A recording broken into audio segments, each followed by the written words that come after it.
Panacea for agri and food supply chain in the post-COVID era. Before we get into this discussion, let me just set the context for next couple of minutes. As of now, we all know the priority for all of us is to keep the food supply chain rolling during the lockdown and in the post-lockdown phase. This becomes even more critical when we have a huge Rabi crop, to be harvested very soon, as well as we have the sowing season for the next Kharif to begin in next few weeks. We can of course discuss how the supply chain is responding to this new challenge as of now. But the core point of discussion for today's webinar is essentially to figure out the role of Indian Agritech, which it is going to play in the post-COVID era. As probably most of the participants would be aware that over the last 5 to 7 years, we have already seen some unprecedented growth in Indian Agritech. We have more than 500 plus active Agritech startups trying to make Indian agri and food supply chain more efficient, transparent, tech-enabled, and demand-driven.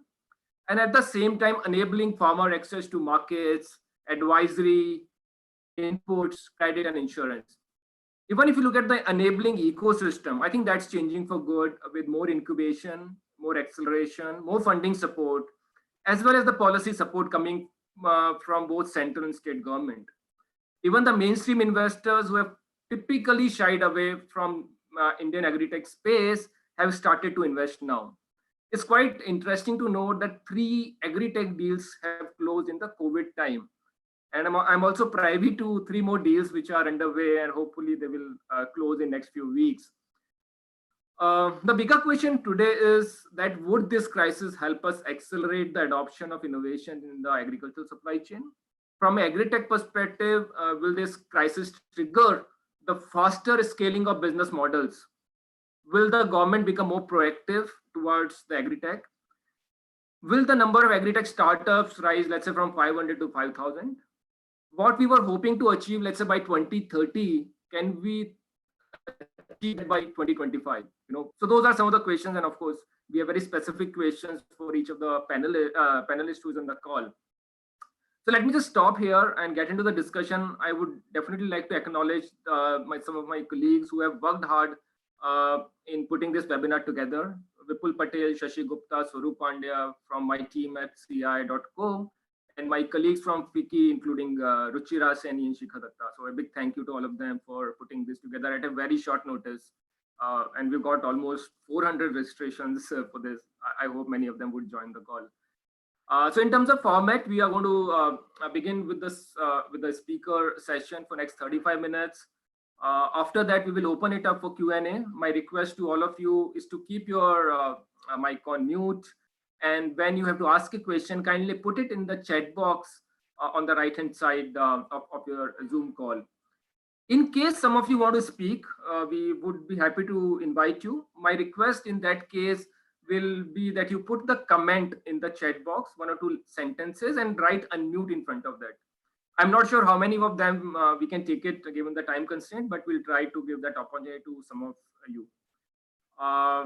So with that, we'll start. Let me invite the first speaker of this panel, Mr. T.R. Kesavan, an industry veteran, Group President of TEFE, and he's also the chairman of Agricultural Committee at FICCI. First of all, I would like to thank him because for last few weeks, he's making multiple representations to the government on behalf of the industry and Agritech startups, and many of them got approved. So sir, a big thank you from me and the entire community to you. 2 questions I have for you, sir. One is, since you're in the thick of all these things, I would like to ask you, how is the agricultural supply chain responding to the current crisis? And how do you see it evolving post-COVID? I think that's question number 1. The second question is, from a policy perspective, I think what are those 3 or 4 policy changes that you would like to see in the post-COVID era to make the supply chain more efficient? So over to you, Mr. Kesavan. Thank you, Mr. Hemant. I think you have given me 3 questions.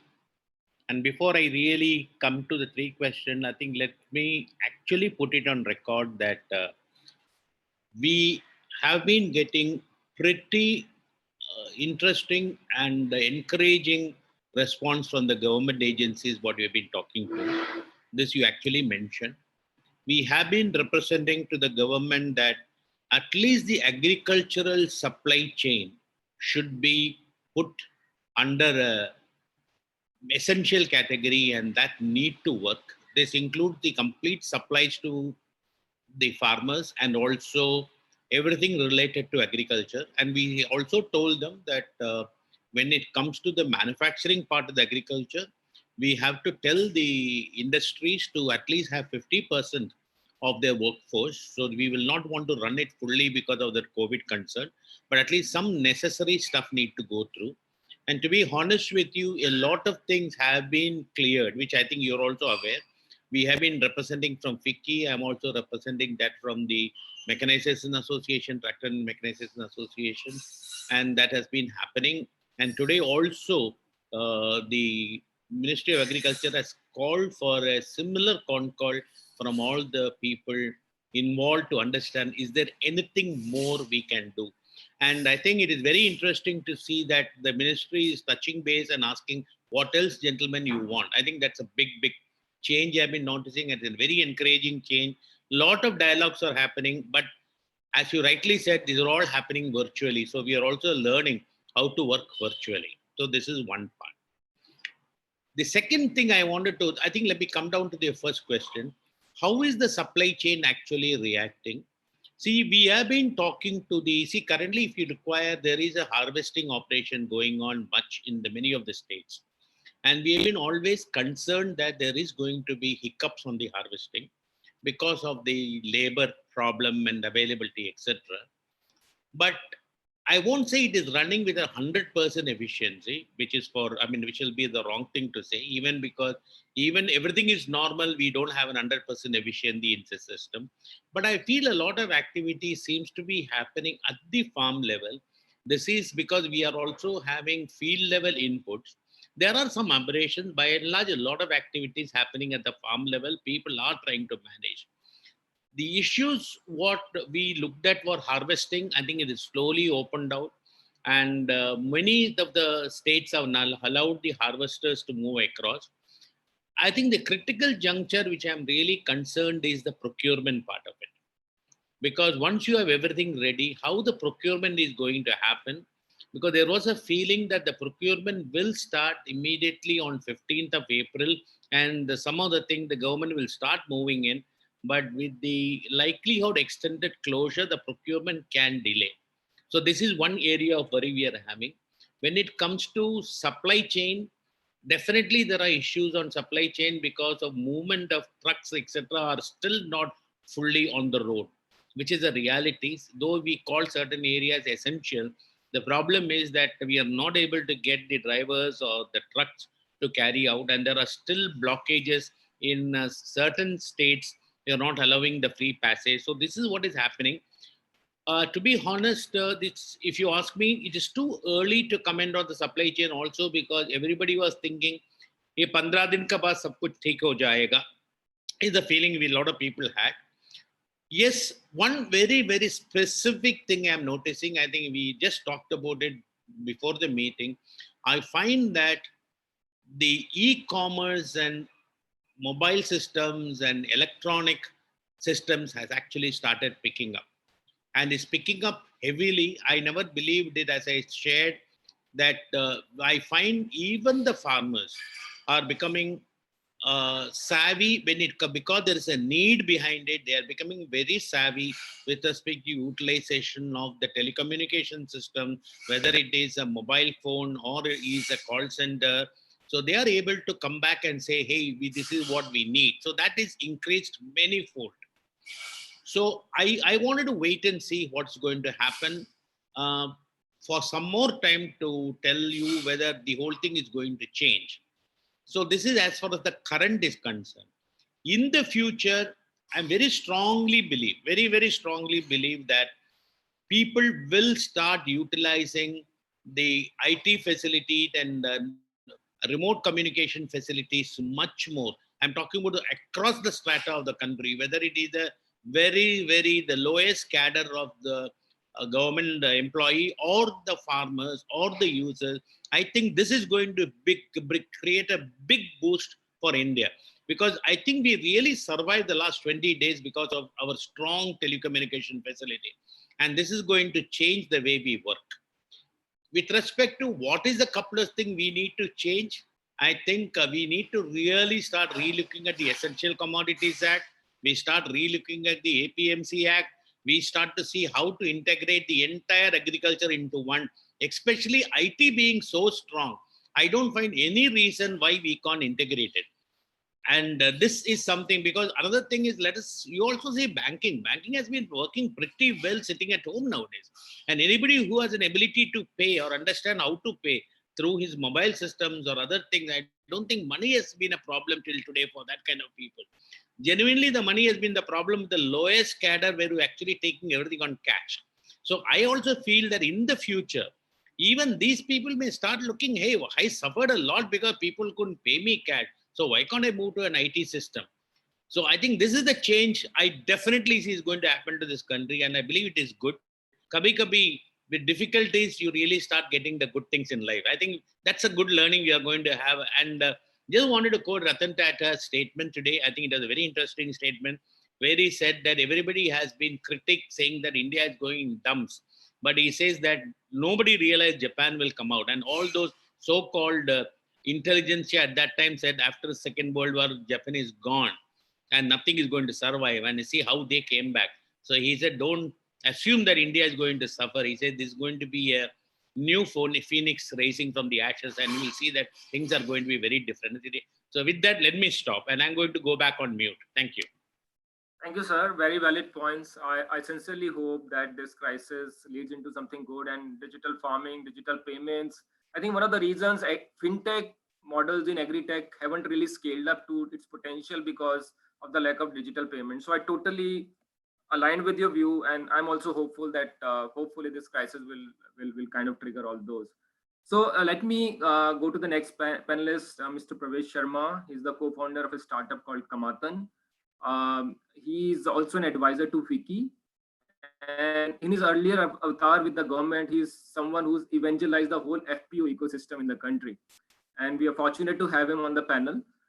Sir, 2-3 specific questions for you. One is, as co-founder of Kamatan, who's building very interesting aggregation models connecting FPOs to the customers, how do you see this crisis accelerating adoption of those kind of models? Second, given your huge understanding of the FPO ecosystem, will be good to hear from you. You know, how do you see that scaling up? Of course, government has huge plans to scale it up. There's a plan to set up 10,000 FPOs, but we all know on the ground very few of them are working. Do you see a fundamental change now with FPO getting pushed in this kind of a crisis situation? And also, if you can talk a little bit about the value chain financing models which might emerge. Which might be triggered from this crisis. So these are a few questions. Over to you, sir. Thank you, Hemendra. And I join Mr. Keswan in complimenting you and FICCI and all your colleagues in the back end. I think this is a great initiative. We can't, I think, do enough to bring ideas to the table, because scattered, these ideas may be great, but unless we present them in a cogent package to the policymakers, we are not going to benefit from. Now I'll quickly try and address your 3 questions briefly.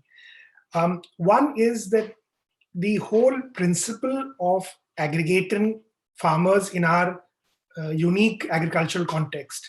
I think this crisis has proved that, in fact, this is the only way that we need to deal with our agricultural economy. Whether or not this is COVID lasts for the next 3 months or 6 months, I think that's irrelevant. What is being proven is that the individual producer, and something like 90% of the producers in this country are in that category, their bargaining power in the input market, in the financial markets, as well as in the output markets, it's very minimal, right? So individually, they all stand to actually be wiped out. Just see the impact of the, I would say, less than I would say 30% of the mandis today are functioning in some rudimentary form. 70% of the mandis are completely closed. We are actually looking at a situation where farmers are making informal deals on the telephone because physical movement is restricted with anybody who's willing to buy their produce. Some of the FPOs that we are talking to, they say their members are selling wheat at this time when the MSP is 1940 or whatever, at 1500 or 1600 rupees. Now, obviously, if we had an ecosystem where collectives were allowed in any case to aggregate at the back end, store in a warehouse, sell it directly, whether online or physically from that warehouse, you would actually have a sort of a backup to deal with an emergency like this. Whether this happens going forward, I think that's too premature to say.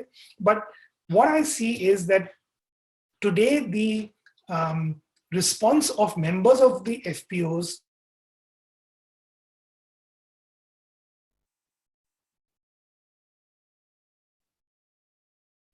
and the trading ecosystem, then the only backup is if you have some institutional form, and the FPO, I believe, is one such form. So while we are at the moment not focused so much on actually physically buying and supplying, we are trying to work with several state government authorities to see if they could ease some of these bottlenecks at the back. Now, a few days ago, I wrote a small piece in the Financial Express where I put down my sort of small wish list of what is required if we are to get our agricultural supply chain working again. And I'll very briefly summarize those 5 suggestions which I had given. My first and foremost suggestion is, at this stage, given the emergency we are facing, we should suspend the APMC provisions across the country in one stroke. Now, I know that agriculture is a state subject, so the central government has a legitimate excuse saying that, look, how can we interfere? Because the constitution does not empower the government of India to legislate on agriculture. But as an ex-civil servant, I can share, and I would request FICCI and Mr. Keshwan, the chair of the Agricultural Committee, which is doing such wonderful work. He's here. You are associated as an advisor. So am I. I think we should request FICCI to approach the government and point out that there is an entry in the union list under the rubric of trade. And in the interest of smooth interstate trade and to preserve the nature of our national market, I think the government of India should bring out an emergency ordinance which should override the provisions of the APMC Act, and it should say anybody can sell their produce from any point to anyone. It's literally a one-liner. If I'm a farmer or I'm an FPO who's able to offer some produce, which is a minimum viable load, which means at least a small truckload of 5-7 tons or going up to 20-30 tons. And there is a buyer sitting in Delhi, Jaipur, Chennai, doesn't matter. If between us we can negotiate an agreeable price, we should allow that sale to take place. Because at the moment, as you pointed out in your initial remarks, we need to ensure that money starts flowing into the agricultural economy again. Because in 4 to 6 weeks, people have to start getting ready for the Kharif crop, which is a very important crop from the food security point of view.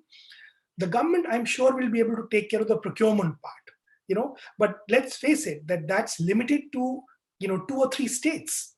It's not across the country. Yes, Punjab, Haryana farmers will be taken care of. Maybe even in Madhya Pradesh, the wheat farmers will be taken care of. But what will happen to the chana farmer in Madhya Pradesh, Maharashtra, Rajasthan, Karnataka, Andhra, Telangana? Given the volumes involved, I don't think government can possibly procure everything. And it'll mean too much money being locked up, too much liquidity being choked up. So I would say suspend APMC. Mr. Keshwan made the second point for me already. Suspend the EC Act. For 6 months or 1 year, allow anyone who's willing to buy to hold any amount of stock. Look, physical stocks like grains, pulses, cereals can't be smuggled out of the country. They are huge. You can ask for a declaration, where are you holding how much? But I think all limits should be removed. Third suggestion that I made is that we should immediately revive ENAM. The government launched ENAM and forgot all about it. This is a great moment to revive ENAM. Fourth point is that in addition to the farmers selling at the back end, there is a huge network of collateralized warehouses. Any collateralized warehouse should become a market yard. And I believe some states have started talking to some of these players, but nobody has actually issued any orders to that effect. And time is running out. As Mr. Keshwan said, certainly in Western and Central India, something like 70% of the crop is already harvested. In North India, in the next 2 weeks, something like 70-80% of the crop will be harvested. Where is it going to go? Farmers do not have holding capacity. They do not have warehouses. It has to be moved into the supply chain to the mandis, the traders, the food processing units. They have to take it up. And my last point, addressing what you also said earlier, we have to come out with an innovative financing mechanism. We cannot expect FPOs or farmers today to borrow from informal sources at 36% per annum and survive in this scenario. We are definitely going to see prices depress a little. The farmer is willing to adjust a 15-20% dip in prices. But if prices fall by 50%, 60%, we are basically kicking the bottom out of this whole barrel. So let me stop here and let some other views come in, and I'll be happy to come back later. Thank you again. Thank you, sir. Some very, very excellent points were made. Totally agree with you in terms of bringing farmers closer to the consumer. I think this whole demand for abolishing a PMC Act have been there for ages, but I think this is the time we probably should act upon it. Totally agree also on the point you made on the cost of capital from informal sources. If you look at the entire priority sector lending in India is primarily crop loans. The share of post-harvest financing is very, very small. I think that is something we should be talking about, thinking about, because in this situation, farmer needs liquidity, pipe prices are crashing. So unless we sort of develop a strong financing mechanism to take care of that, we can be in problem. Thank you very much. I'll come back to you. I think there are a few questions coming for you on the chat box also. So let me go to the next panelist, Prithvi Singh from Superzop. Prithvi, I know you're super busy right now with sudden unexpected surge in demand from all the Kirana stores you supply to. I think it'll be good for you to give us some idea how you are responding to this change in demand patterns, and what opportunities do you see for a startup like Superzop who's building the entire backward supply chain for Kirana stores. I guess you are already serving about 10,000 stores in Mumbai. What opportunities do you see for Superzop in the post-COVID era? Yeah, thanks, Hemendra, for inviting in the webinar. I think this is an excellent initiative and platform to understand and share. So actually today we are facing a surge in demand, and that's like we see that at the end consumer level today Kiranas are the one who is able to service better than the other channels today, and that is reflecting in the demand is coming to us because their informal supply sources also is not responding. So we were actually fortunate enough to had a policy from very start, and I think the biggest bottleneck in entire this thing is availability of labor. If we see online also players, they are not able to find delivery boys and labor, and in the entire supply chain and the movement of the logistics. So slowly and slowly we are seeing that police and everybody administration is helping us and all the players, but availability of labor is really a concern today also, because people have gone out of the cities, and particularly from the metros where exodus has been more. In our case, as we had initially from start deployed, the thought process that labor is delivery boys and all need a training, and it's a long-term relationship rather than the short-term. So we were able to service, though with a lower capacity, and slowly now we are regaining it. So what my suggestion is that even in the and same thing when we are procuring from across the country, we deal in dry agri commodities and procure from across the country. We initially heard from our suppliers also that our mills are not working, and all the FPO and everywhere the condition was that they were neither able to process or they were not able to transport because logistic transporters not available. So what my suggestion would be, like, one thing would be that today there is so much of labor available, and people are, moving from one location to another, but they are not available at the location where it is needed. So one suggestion would be that can government play a role and say that this much of this kind of skill set or semi-skill set people are available. And today, one side we are saying that government is trying that they are not able to, give the food to the labor who is stuck anywhere, or they are not able to lower, migrant population.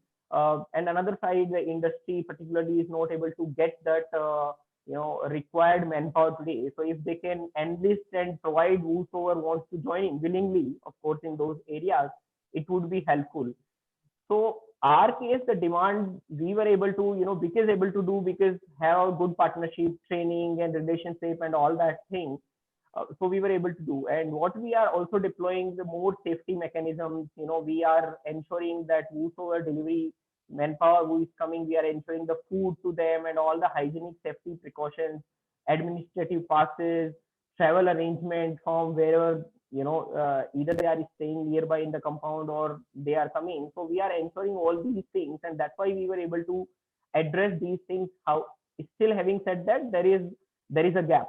There is a gap in that, and that is reflecting in the way the entire demand which is not being not filled in the end level.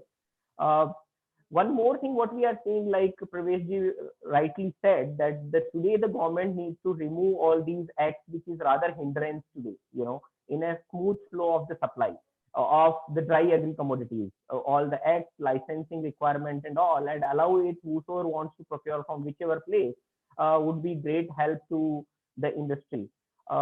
Then another thing what we are seeing is that there is a lot of opportunity areas are also emerging. We are because there is a capacity constraint. We are demand side, we have a digital system, so we are getting a demand.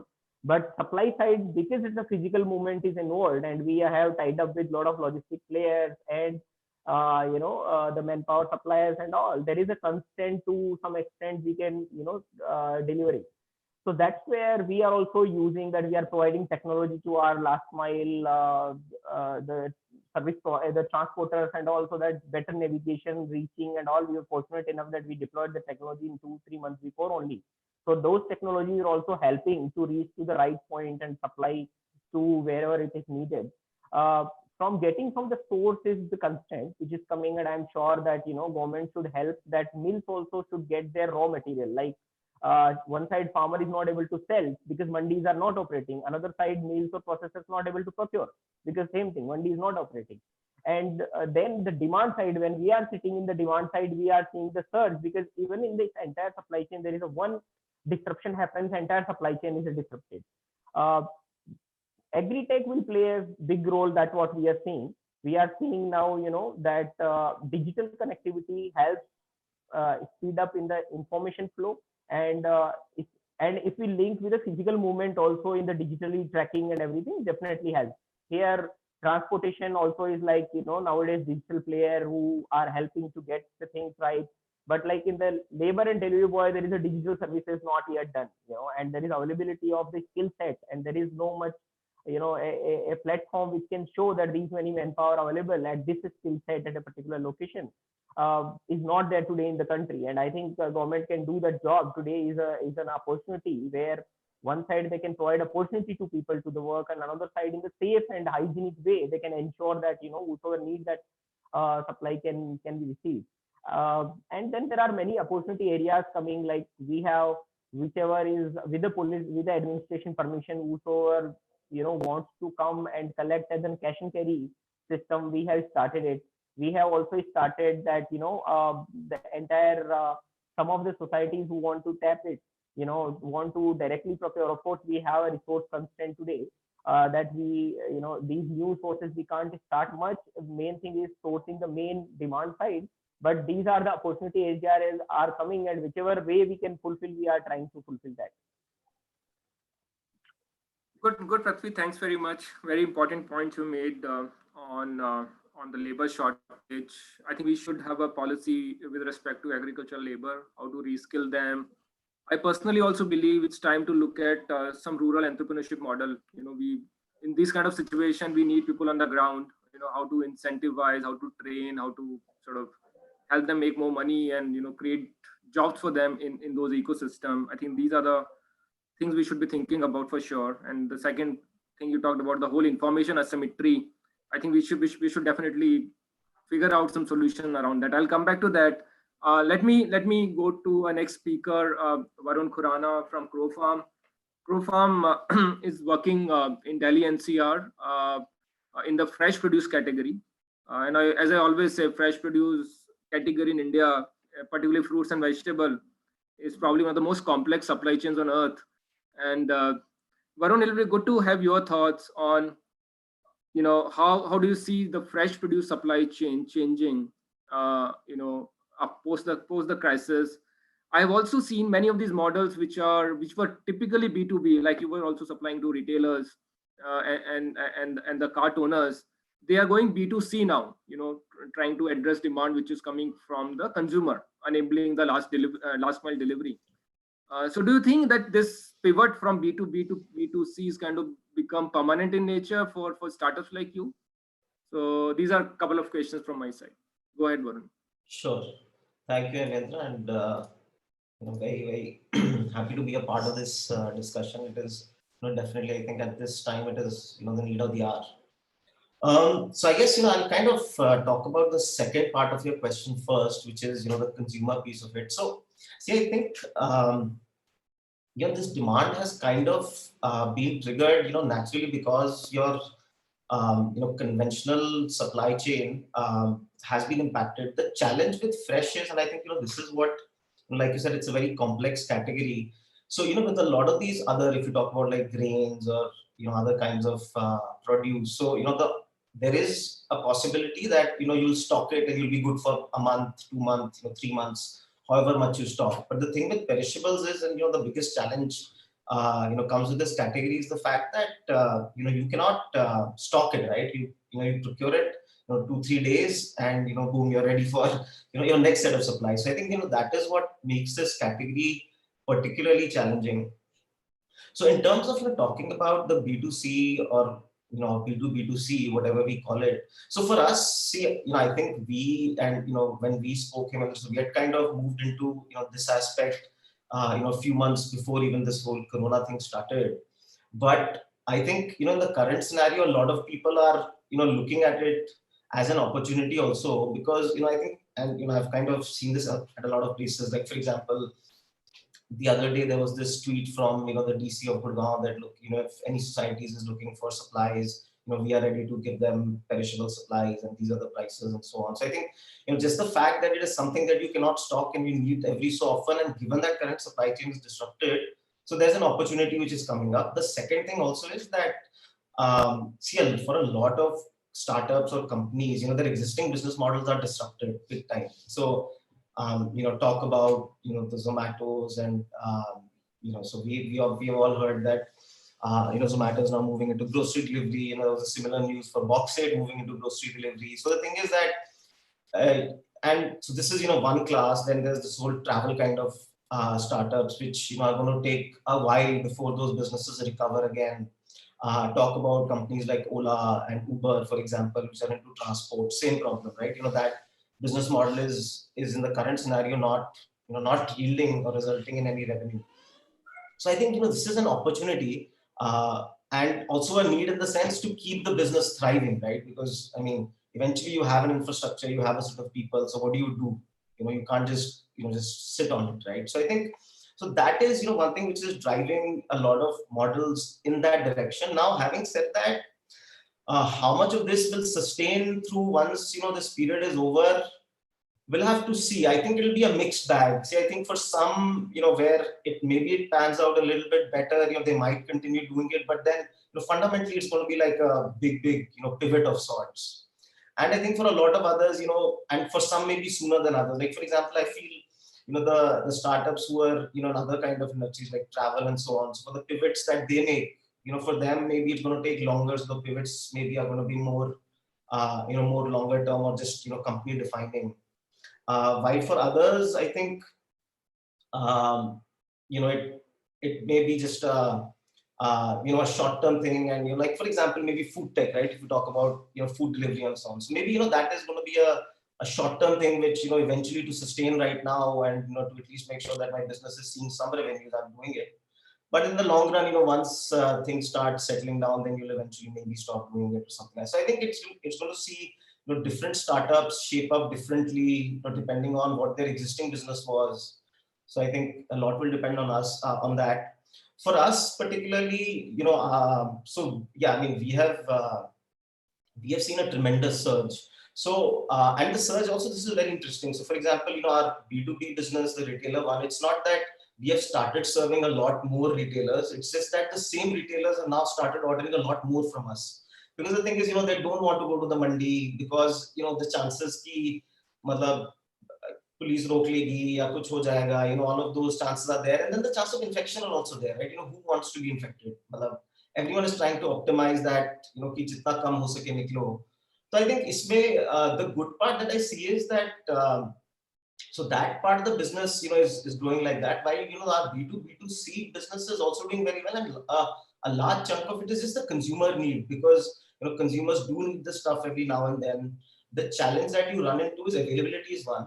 The second thing also is that for a lot of these apartment communities, what is happening is that they're neighborhood shops now. So now everyone is kind of realizing कि there's a lockdown. So if I am in a community, I am not likely कि मैं उससे ज़्यादा बाहर जाके लेके आऊँगा. तो मैं वहीं से लूँगा. अगर मैं वहाँ से लूँगा तो ये दुकानदार के लिए भी opportunity है. So earlier he was doing 30% markup, now into 50% markup, 60% markup. So that is also happening, for a lot, and that is a lot of problems that consumers are facing here. मिल तो रहा है, but the prices are out of whack. So that is also an opportunity which for the small and medium retailers, and which companies like us are also now trying to serve, saying ki we are basically giving you stuff that is cheaper, fresher, because we don't incur any wastage. So we save all of that wastage and we deliver it to you or to your neighborhood apartment or store in a cheaper way. So for us, both the B2B and the B2B2C businesses have been doing very well. Almost just in the last 2-3 days, last week and a half since the lockdown, it has gone like 2 to 3x. So definitely, I think a large part of that is fueled by the consumer as well as the retailer. So coming back to your first question which is how we see these models changing. So I think I would agree that this is a good opportunity for startups. So because earlier the chain that we were trying to do, like for example working with retailers and so on, which have been used to working the old way, going to the mandi, they have their connections there, a lot of it is liaisoning based and so on, and payment na dena and things like that, lambe credits dena. And so I think a lot of those things now are going to see some sort of reset. And my view is that this lockdown, it's not something ki hafte mein khatam ho jayega. See, it's going to go through pockets. So like for example in Singapore, right, so they had their first wave of corona, and now because they didn't stop any their international flights, so now they're going through their second wave, and that they're trying to control. So I think hamare yahan bhi kya hoga, there'll be certain pockets which will be sealed, and there's certain pockets which will be relaxed, which will be doing better, and then jahan pe corona incidents bade honge, so they'll basically tighten grip on those areas. So that is how I think it will evolve. So kuch chalta rahega. So I think for Agritech startups, it's a good opportunity which is kind of fast forwarding the change which would otherwise have taken years. So I think we should try to leverage it. I think for all the startups, it's also important to work with the government, because I think government is trying to do a lot of things that we are doing.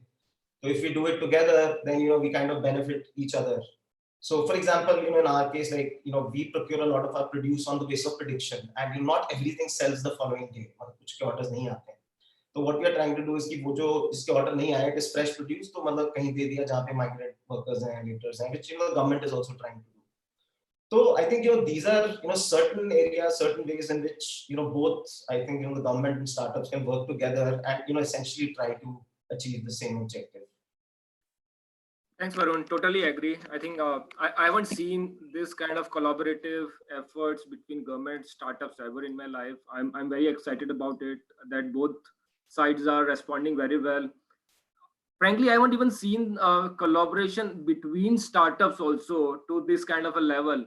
And there's so many examples. I can quote you so many stories in last few weeks which have happened, which is really, really encouraging. Just to give an example, a startup called Sideshow, Numerate, and Krishi Hub, they've come together to build a dashboard for essential commodities. They're sourcing data from all over the country, at what place, how much quantity is lying, and just making it that data available to all the potential buyers. I think it's a good opportunity for someone like SFAC also to partner and other FPOs to come on board. So I think these are great initiatives, and I'm very hopeful that these initiatives are not just necessary to sort of address the current crisis, but I hope most of them linger on when things get back to normal. So coming to the next speaker, Saurabh. Saurabh is the co-founder of Agrix, a quality assurance startup using digital technology. Saurabh, I have a few questions for you. As Varun hinted that consumer perception about food, this whole gamut of social distancing, that the orientation towards food is also going to change. People are going to ask for food safety, traceable food. There'll be more accountability on the food supply chain, if I can, make that statement, right? And as Pravesh sir also hinted, it's high time we'll look at ENAM, in a big way. And one of the reason ENAM hasn't been so successful or so prevalent is because there are no grades for most of the agricultural commodities. Most of the grades are defined in traders' own terminology, which is very subjective and open to questions and all kind of things. And that's where you are playing a very important role in terms of assessing, grading, making it more objective, accurate, timely. So how do you see models like Agrix, and there are few others like you who are trying to crack that, evolving, and the role you can play in building, let's say, pan-India market like ENAM, or the role you can play in making the food supply chain more traceable. So I will invite your thoughts on some of these questions. Over to you, Saurabh. Thank you, Hemendra. Am I audible? Yes. Okay. Thanks, Hemendra. First, like to thank you. It's a great initiative and a perfect example of what you're saying is how we are changing for better. So, as I see, I'll come back to those specific questions, but how I see that COVID-19 pandemic has changed us more than any other event in recent history. And one of the, in our sector, in terms of supply chain, one of the major change will be. Saurabh, can I interrupt you? There is a complaint of low audio quality being bad. Can you readjust, or can you remove your headphone and speak directly into the computer, if that's possible? Sure.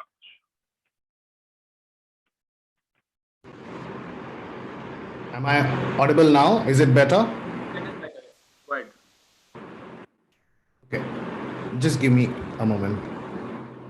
Yeah. So what I was saying is that means as we see that consumer focus is something which is gonna change, and the focus would be primarily on hygiene and demand for quality, as you had stated. And this change in itself will impact what we consume, how we consume, and what information we will want before we consume. This change in itself is something which is gonna drive how the digital grading solutions. So what does the digital grading solution mean? Is an ability to check the quality of the produce at any time, anywhere. Currently, what is available today is that it can only be done at destinations or pre-specified lab, which is not enough to actually change the ecosystem in terms of that where normal a one-to-one transaction is happening, the quality and that, okay, right thing is passing at the right time. So that's something which will change. And to me, the two things which will have a major impact, one is quality, means the drivers would be the quality centricity, and second most important thing would be arbitrage. So what I mean by quality centricity is that there are two major drivers who would actually make these adoption of new technologies possible. One being the food processors and second being the government. What I mean by food processor is that if you look at today, say, let me give an example of a rice processing or a paddy to rice processing industry itself. They are currently losing billions, which is they are aware of, but that is what they assume that this is the general practice in terms of there is an inefficiency of 6% between the procurement and the processing stage. And even during the processing stage, the methods and processes are not good enough, and that causes a significant value loss.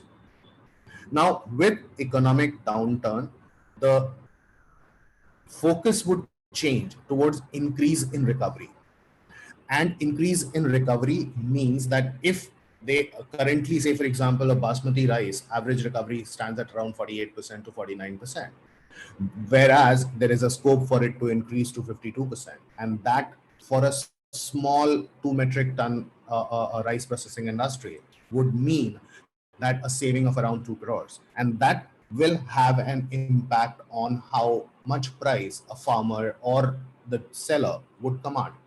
So that's something which is gonna change, and that will happen only when there are adoption of new technologies, and that we have already seen that people have started inquiring about that. What is possible? Can I extend my quality testing or my standardized quality information from lab to down the line to markets and other places? Second being the government. So with the pandemic, one major thing is that the government across globe will be more conscious about controlling the spread in future.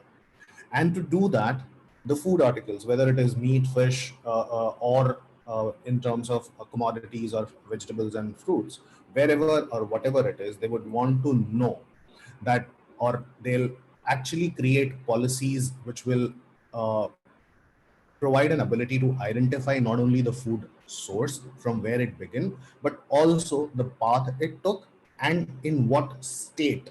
So what was the quality? Did it get infected at particular point, or was there a salmonella, say for example, or any viral for some meats and fish and all? So where it happened, how did it happen, so that containment becomes easy. And that's what is the government direction or shift in the perception of government will be. And that's gonna actually increase or encourage the adoption of similar technologies like Agrics, which will make standardization and frequent testing possible across supply chain. And why not? It's something which is of beneficial for the entire ecosystem. Second point which I was talking about was the rise of arbitrage. So whether be it a trading platform or a traditional supply chain, what we will see is a rise of new breed of arbitrages. These arbitrages will be different from what you see today, the traditional middleman and a commission agent. What I mean to say is that it's not necessary that the middleman and commission agents of today would not be there tomorrow, but they will change how they are doing business, because now they'll be more responsible for, or they will be required to increase their focus or liability on standardization and quality. So between buyer and seller, both want better realization in terms of price, in terms of recovery. So this arbitrages, whether it is today's arbitrages which are there and are able to change and supply this quality centricity by ensuring that they have better hang on standardized quality assessment methods. They are using new methods which can provide them the same information at the same time within a fraction of a minute or so, is something again which will actually change how this entire ecosystem is working by increasing money in farmers' hand, increasing money across the supply chain. So that is what I would say on how the current situation is going to change us post COVID. Now, coming back to your question, Hemendra, on ENAM. So, very great initiatives, but I think the majority of the transactions that are happening today is the wholesale government-related transactions only are happening on the platform. That is creating that volume that exists, but the real transactions happening that we don't know. And the one of the biggest reason, as you stated, is the quantum that is available and the current methodologies that exist lab-based assessment. You can do 20. Means average and APMC labs can do 10 to 20 testing a day. It cannot go beyond that. So definitely everybody understands that now there is a need. It's not just APMC, it's in warehouses, wherever we are actually doing a transaction, we need to have an ability to test it within a very small fraction of time. And the technologies which will provide that facility is something which will change how the entire transactions are becoming safer and becoming more traceable. Okay, great. That's from me. Very good points, Saurabh. I think all valid points. And I hope I answered all your questions, Hemendra. You have, Saurabh. Thanks very much. Really appreciate it. So there are multiple questions and comments on the chat box. I was trying to browse through all of them in last few minutes. So maybe I can start with the first few themes of question which have come strongly in the chat box. First is around how do FPOs and startups work together to build partnerships. I think that's the first question. A second question is around the databases, the farmer databases. Is it time to create a farmer database?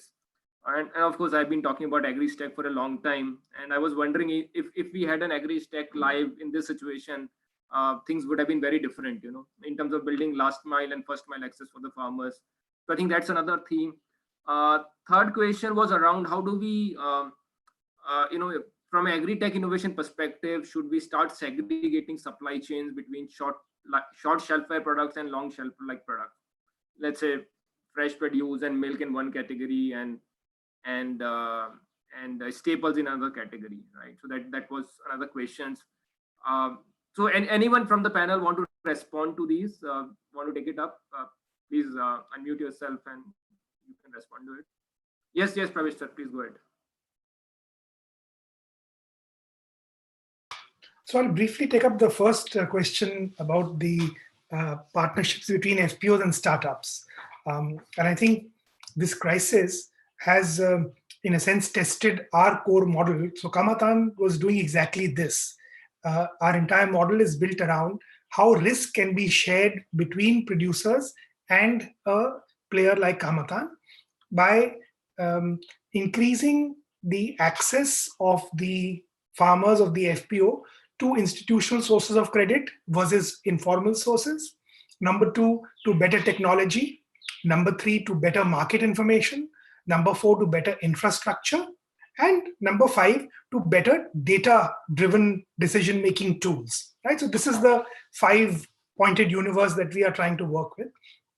All of this is designed to convey to the FPO and its members that we understand that agriculture is a far riskier production chain than, let us say, Mr. Keshwan's tractor manufacturing unit, where he can control much of the supply chain by fixing, reliable vendors, fixing technology, fixing sources of finance. In the case of agriculture, you can fix all this, and then the day before the harvest, there's a hailstorm, right? So somebody very rightly said, agriculture is the only factory which does not have a roof, right? So how do you address this risk? I think the entire question is, and the whole concept of the FPO, when I started working on this about a decade ago, was how do you use collectivization and aggregation to distribute risk between different players? It cannot all be borne. Currently, it's disproportionately borne by the producers. We are trying to create a model in which the risk can be shared between at least 3-4 people in the supply chain so that no one player bears a disproportionate amount of risk. Okay. And I think that this crisis is going to further strengthen the argument for stronger integration and stronger relationships, not just between startups and FPOs, but in fact between different market players and FPOs. I'm quite heartened that during this lockdown, the kind of conversations that we've been having with pulse processors and other food processors, they recognize that not just in an emergency like this, but in the long term, having a direct relationship with producers by meeting some of their pre-production needs, okay, by helping them to reduce some of their costs of cultivation, by helping them to access more institutionalized sources of credit, you will actually have a more reliable supply chain, because we understand that just as there are risks for the producer, after all, there are risks for the processor. And ultimately, much of those risks end up at the consumer level through volatile prices. So we would like to create a seamless, supply chain where the interests of both the producer at one end and the consumer at the other end, and also the other players in the rest of the supply chain between these two ends, they are balanced. So I just thought I'll say something on this particular point. Maybe the others could take up some of the other questions. Sure, Varun, go ahead. I could, quickly cover the perishable and non-perishable, piece of it. So, I kind of agree that actually both, the perishable and the non-perishable, they work very, very differently. Like, in the perishable supply chain, the biggest thing for us is that, even by the time the produce reaches our warehouse, we've already booked the demand. So, our supply chain is, by and large, it's a demand-driven supply chain where, before the produce even comes, we know ki kahan jaane ka hai isko, so that it spends as minimum time as possible with us and reaches its destination as quickly as possible. So, and that is the only way for us to kind of ensure freshness of the produce. And if I talk about some of the the other produce, right, and all the grains, the rice and this kind of produce, that I think is fundamentally so different, right? You could stock it, you have these big warehouses where people stock that even at a farm gate level, people stock that even at a city level. So I kind of agree with that. Actually, both of these supply chains are very, very different, and just the nuances of handling each is just very different. Yeah, Varun, if I may comment, a lot of people club fruits and vegetables, but I think they both, even fruits and vegetables, are fundamentally very, very different supply chains. So it's easy to say in one go, but they behave very differently, right? Yeah, I totally agree. So, if you kind of talk about the nuances, so for example, in fruits, we have these ripening based commodities, so, which will travel green in color from the farm, but then eventually you have to ripen them in the city, commodities like bananas, papayas, mangoes.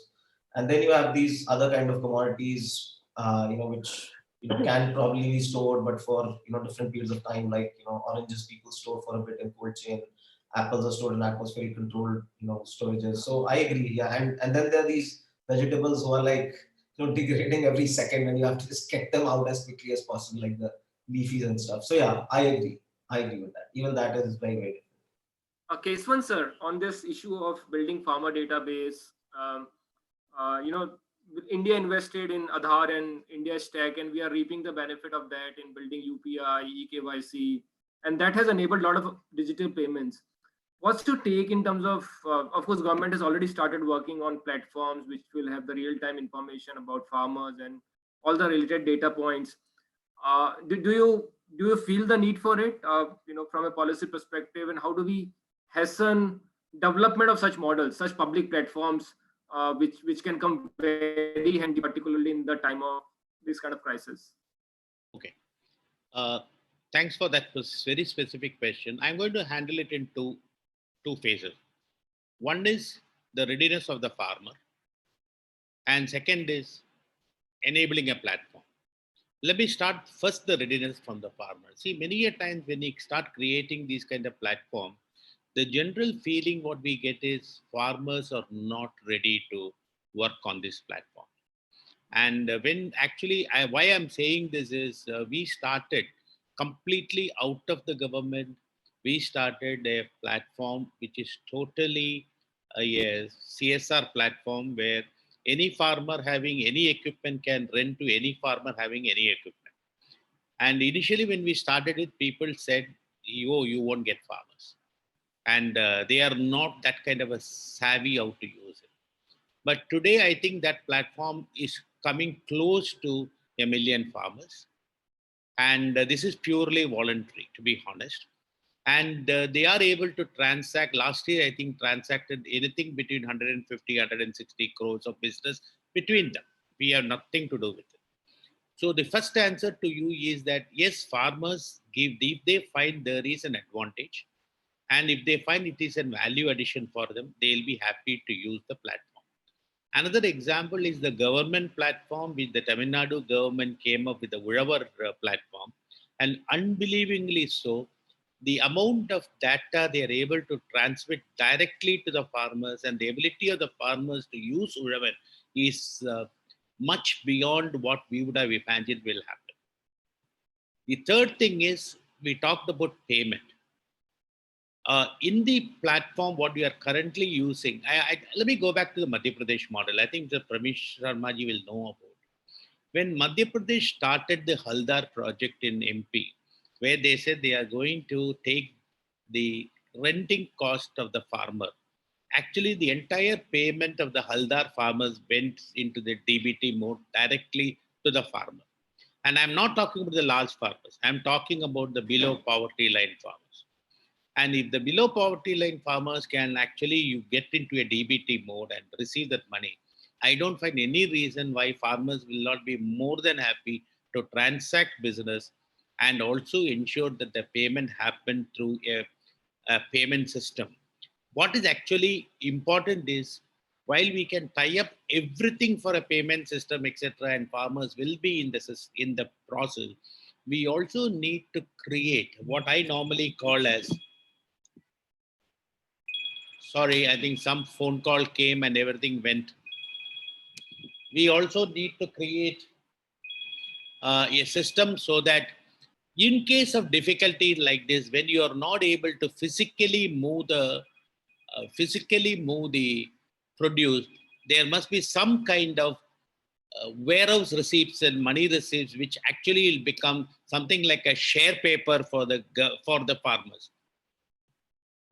I think let me stop here because somebody else is talking. Sure. Thanks, Mr. Keswan.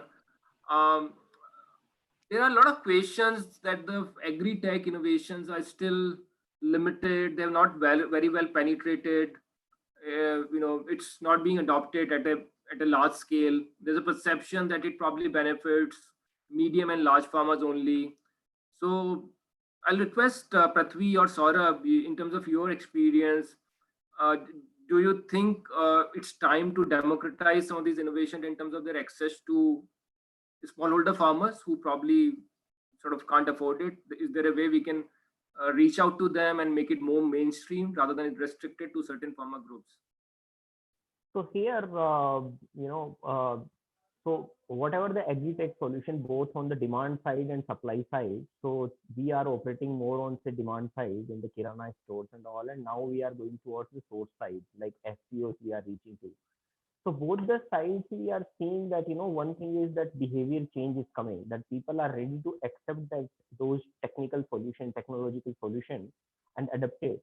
And second thing is about, particularly when I talk about agri commodities, when the movement is needed some sort of volume, I think FPO is the right way to democratize that. When we talk about dry agri commodities, when we talk about fresh, of course, that can happen further small level because it can directly reach to it's a demand location which is within 100 kilometers or 50 kilometers. So I think this will happen. This will happen that in both the sides, the technology adoption is coming. Both users, which means the demand side users as well as supply side users, both are recognizing that the digital is the way to go because it removes the information asymmetry. Nowadays, it's a very user friendliness is also there, and there is an infrastructure available, network and the user understanding, both are available. So I think the direction is that what is needed is that the person who the enabler or facilitator who is driving these change, they need to solve all the issues related to that and take the responsibility. For example, now we have taken everything responsibility on demand side. Like when we are giving to Kirana stores, we are taking responsibility, you will get this quality. We are taking this responsibility that delivery come within this time frame, or we are taking responsibility how payment should be done and everything. Similarly, as we are moving towards the supply side, so we are now building a platform where FPOs and millers and processors will come. And of course, we are trying to integrate with the transporter or logistic players also if they don't have the access, the supplier don't have the access. But here again, the responsibility has to be there that if supplier is fulfilling the demand criteria, which means the quality, the price and volume, if he's fulfilling or they are fulfilling these criteria, then the platform should ensure that he don't need to worry about that. If you solve one problem and you don't solve other problems, then again the adaptability is a challenge. And as you go to the smaller size of the suppliers, which means the farmer, actually in this context, the complete assurance is further needed, because those bandwidth of risk taking and duration on which they can hold that service for a particular way of operation is very limited. And hence more responsibility comes on the agritech players and startups on that sense, that you solve this issue. And Supershop is now going in the direction on the supply side also.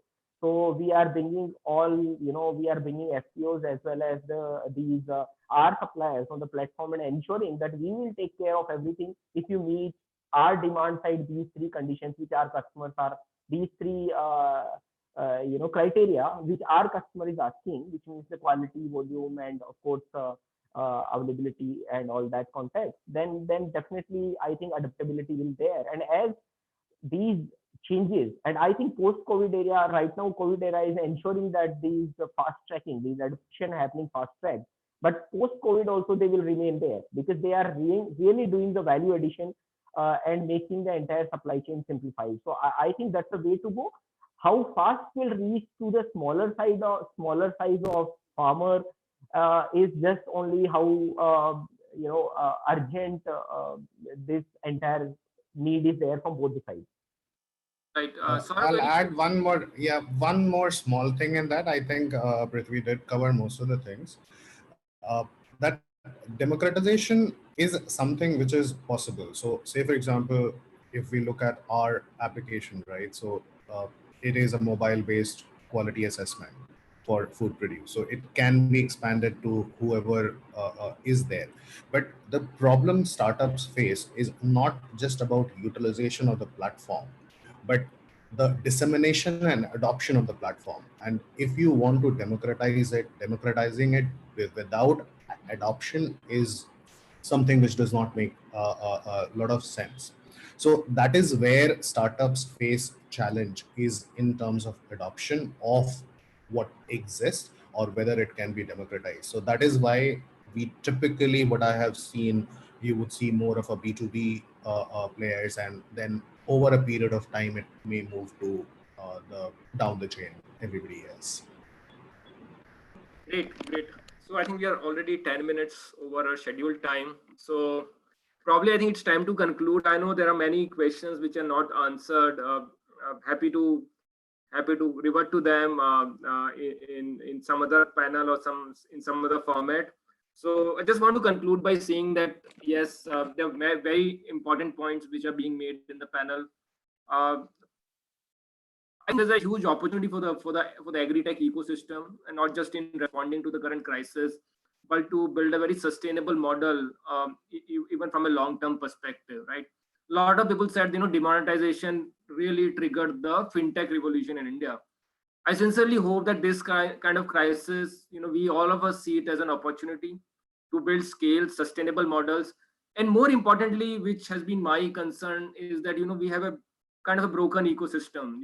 There's a government, there's an investor, there's a startup, there's an industry, there's a corporate, there's an incubator. I think it's high time we start, building bridges, for the benefit of the ecosystem.